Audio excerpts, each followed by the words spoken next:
সমস্ত সাধুগুরু বৈষ্ণব এবং গীতাপ্রেমী ভক্তদের চরণে প্রণতি জানিয়ে তাদের চরণধূলির আশীর্বাদ নিয়ে শুরু করছি আজকের গীতাপাঠ।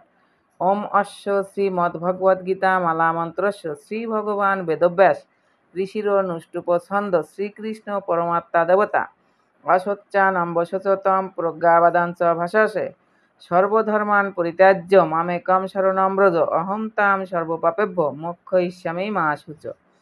ওম তৎসৎ ওম তৎসৎ ওম তৎসৎ। ওম নমো ভগবতে বাসুদেবায়।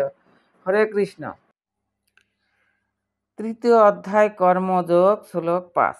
ন হি কশ্চিৎ ক্ষণমপি জাতু তিষ্ঠতি অকর্মকৃৎ কার্যতে হি অবশ কর্ম সর্ব প্রকৃতিজয়ী গুণই। গীতার গান। ক্ষণেক সময় মাত্র না করিয়া কর্ম থাকিতে পারে না কেহ স্বাভাবিক ধর্ম। প্রকৃতির গুণ যথা সবার নির্বন্ধ, সেই কার্য করে যাতে কর্মের বন্ধ। অনুবাদ। সকলেই মায়াজাত গুণসমূহের দ্বারা প্রভাবিত হয়ে অসহায়ভাবে কর্ম করতে বাধ্য হয়, তাই কর্ম না করে কেউই ক্ষণকালও থাকতে পারে না। তাৎপর্য: কর্তব্যকর্ম না করে কেউই থাকতে পারে না। আত্মার ধর্মই হচ্ছে সর্বক্ষণ কর্মরত থাকা। আত্মার উপস্থিতি না থাকলে জড়দেহ চলাফেরা করতে পারে না। প্রকৃতপক্ষে জড়দেহটি একটি নিষ্প্রাণ গাড়ি মাত্র, কিন্তু সেই দেহে অবস্থান করে আত্মা সর্বক্ষণ তাকে সক্রিয় রাখার কর্তব্যকর্ম করে যাচ্ছে, এবং এই কর্তব্যকর্ম থেকে সে এক মুহূর্তের জন্য বিরত হতে পারে না। সেই হেতু জীবাত্মাকে কৃষ্ণ ভাবনার মঙ্গলময় কর্মে নিয়োজিত করতে হয়। তা না হলে মায়ার প্রভাবে মহাচ্ছন্ন হয়ে জীবাত্মা অনিত্য জড়জাগতিক কর্মে ব্যাপৃত থাকে। জড়া প্রকৃতির সংস্পর্শে আসার ফলে আত্মা জড়গুণের দ্বারা প্রভাবিত হয়ে পড়ে। তাই এই জড়গুণের কলুষ থেকে মুক্ত হবার জন্য শাস্ত্র নির্ধারিত কর্মের আচরণ করতে হয়। কিন্তু আত্মা যখন শ্রীকৃষ্ণের সেবায় স্বাভাবিকভাবে নিযুক্ত হয়, তখন সে যা করে তার পক্ষে তা মঙ্গলময় হয়ে ওঠে। এই প্রসঙ্গে শ্রীমদ্ভাগবতে বলা হয়েছে, ত্যক্তা স্বধর্মম চরণাম্বুজম হরে ভজন্নপ কোऽথ পতেতত্ত্ব যদি যত্র ক বা ভদ্রম বুধমুষ্য কিম কো ব্যর্থ আপ্ত ভজতাম স্বধর্মত। যদি কেউ কৃষ্ণ ভাবনা গ্রহণ করে এবং তখন সে যদি শাস্ত্র নির্দেশিত বিধি নিষেধগুলি পুঙ্খানুপুঙ্খভাবে না মেনেও চলে, অথবা তার স্বধর্ম পালন না করে, এমনকি সে যদি অধঃপতিত হয়, তাহলেও তার কোনো রকম ক্ষতি বা অমঙ্গল হয় না। কিন্তু সে যদি পবিত্র হওয়ার জন্য শাস্ত্র নির্দেশিত সমস্ত আচার আচরণ পালনও করে, তাতে তার কী লাভ যদি সে কৃষ্ণ ভাবনাময় না হয়? সুতরাং কৃষ্ণ ভাবনামৃত লাভ করার জন্যই শুদ্ধিকরণের পন্থা গ্রহণ করা আবশ্যক। তাই সন্ন্যাস আশ্রমের অথবা যে কোনো চিত্তশুদ্ধিকরণ পন্থার একমাত্র উদ্দেশ্য হচ্ছে কৃষ্ণ ভাবনামৃতের চরম লক্ষ্যে পৌঁছাতে সাহায্য করা।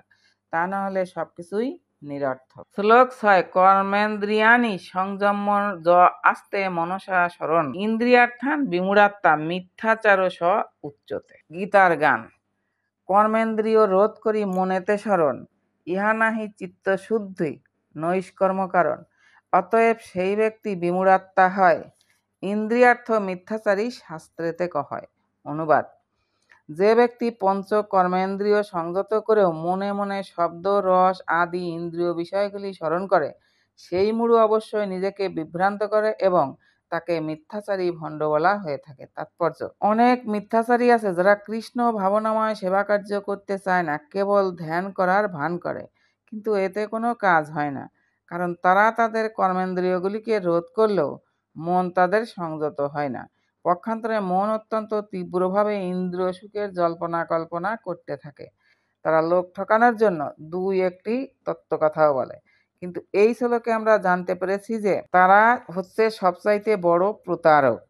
বর্ণাশ্রম ধর্মের আচরণ করেও মানুষ ইন্দ্রিয় সুখ ভোগ করতে পারে, কিন্তু বর্ণাশ্রম ধর্ম অনুসারে মানুষ যখন তার স্বধর্ম পালন করে, তখন ক্রমে ক্রমে তার চিত্ত শুদ্ধ হয় এবং সে ভগবত ভক্তি লাভ করে।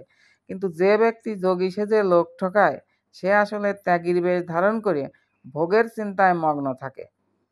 সে হচ্ছে সবচাইতে নিকৃষ্ট স্তরের প্রতারক। মাঝে মাঝে দুই একটি তত্ত্ব কথা বলে সরল চিত্ত সাধারণ মানুষের কাছে তার তত্ত্বজ্ঞান জাহির করতে চায়, কিন্তু বুদ্ধি দিয়ে বিচার করলে দেখা যায় সেগুলি তোতা পাখির মতো মুখস্থ করা বুলি ছাড়া আর কিছুই নয়।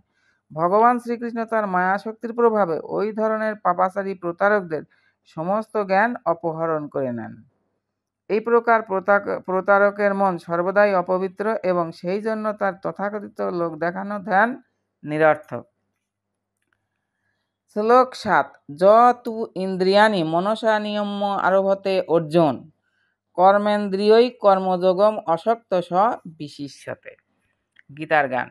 কিন্তু যদি নিজেন্দ্রিয় সংযত নিয়মে কর্মের আরম্ভ করে যথাযথাক্রমে বাতুল না হয় মর্কট বৈরাগ্য করি অন্তর্নিষ্ঠা হলে হয় সহায় শ্রীহরি।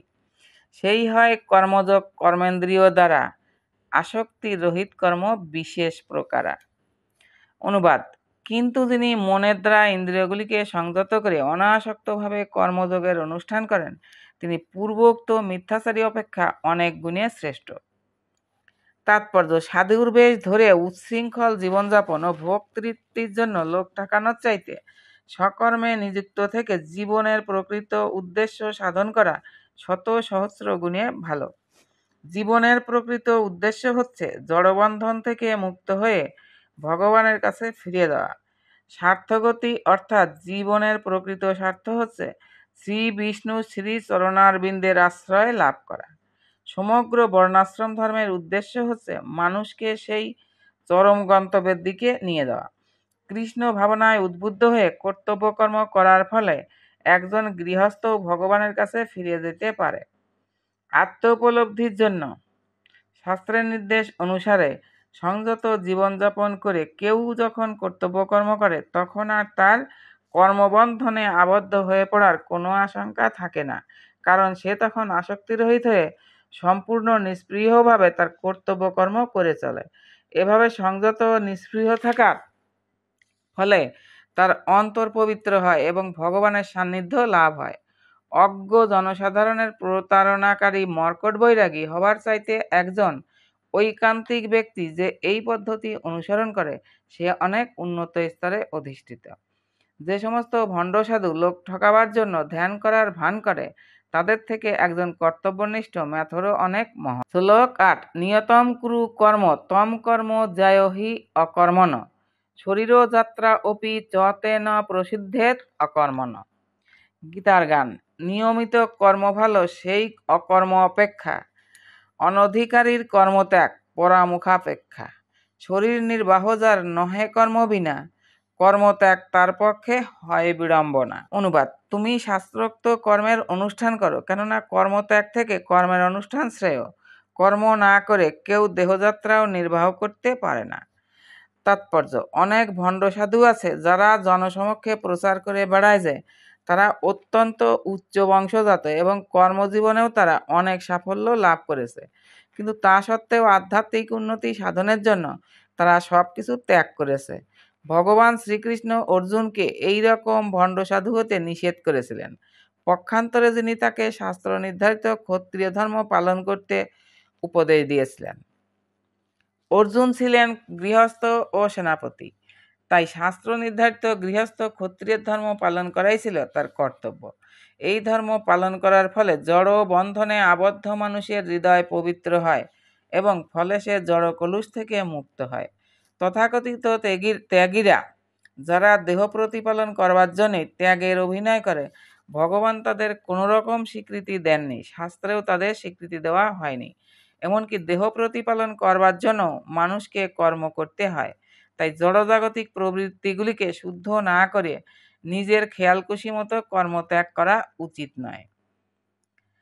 এই জড়জগতে প্রত্যেকেরই অবশ্য জড়া প্রকৃতির উপর কর্তৃত্ব করবার কলুষময় প্রবৃত্তি আছে, অর্থাৎ ইন্দ্রিয় তৃপ্তির বাসনা আছে। সেই কলুষময় প্রবৃত্তিগুলিকে পরিশুদ্ধ করতে হবে। শাস্ত্র নির্দেশিত উপায়ে তা না করে কর্তব্যকর্ম ত্যাগ করে এবং অন্যের সেবা নিয়ে জীবিকা নির্বাহ করে তথাকথিত অতীন্দ্রিয়বাদী যোগী হওয়ার চেষ্টা করা কখনোই উচিত নয়। আবারও সকল ভক্তদের চরণে প্রণতি জানিয়ে আজকের গীতা পাঠ এখানেই সমাপ্ত। হরে কৃষ্ণ কৃষ্ণ কৃষ্ণ হরে হরে, হরে রাম রাম রাম হরে হরে। জপ হরে কৃষ্ণ হরে রাম, নিতাই গৌর রাধেশ্যাম। নিতাই গৌর হরিবল হরিবল হরিবল গৌর হরিবল।